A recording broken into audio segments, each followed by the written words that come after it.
ಇವತ್ತವರೆಗೆ ₹1 ಕೊಟ್ಟಿಲ್ಲ. ಮೊನ್ನೆ ಪ್ರಧಾನಮಂತ್ರಿಗಳು ಬಂದಿದ್ದಾಗ ಬೆಂಗಳೂರಿನಲ್ಲಿ ನಾನು ಅವರನ್ನು ಭೇಟಿ ಮಾಡಿ ಹೇಳಿದೆ, ಪ್ರಧಾನಮಂತ್ರಿಗಳೇ ನಿಮ್ಮನ್ನ ಭೇಟಿ ಮಾಡಿದ್ದೆ, ಅಮಿತ್ ಶಾ ಅವರನ್ನು ಭೇಟಿ ಮಾಡಿದ್ದೆ, ಆದರೂ ಕೂಡ ಇವತ್ತವರೆಗೆ ಮೀಟಿಂಗ್ ಮಾಡಕ್ಕಾಗಿಲ್ಲ. ನಿಮಗೆ ಯಾಕೆ ಸುಳ್ಳು ಹೇಳ್ತೀರಿ ನೀವು? ಏನ್ ರೈತರು ಯಡಿಯೂರಪ್ಪ ರೈತರ ಮಗ, ನಾವ್ಯಾರ ಮಕ್ಕಳು?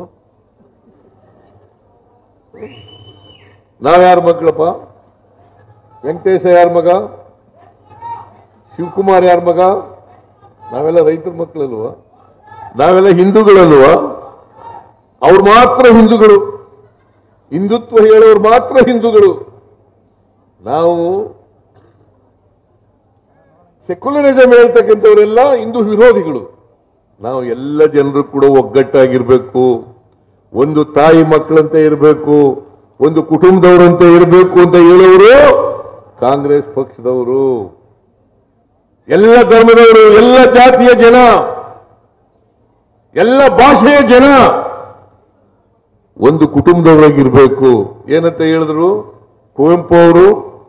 ಈ ಸಮಾಜ ಸರ್ವ ಜನಾಂಗದ ಶಾಂತಿಯ ತೋಟ ಹಾಕಬೇಕು ಅಂತ ಹೇಳಿದ್ರು. ಏನಂತ ಹೇಳಿದ್ರು? ಸರ್ವ ಜನಾಂಗದ ಶಾಂತಿಯ ತೋಟ.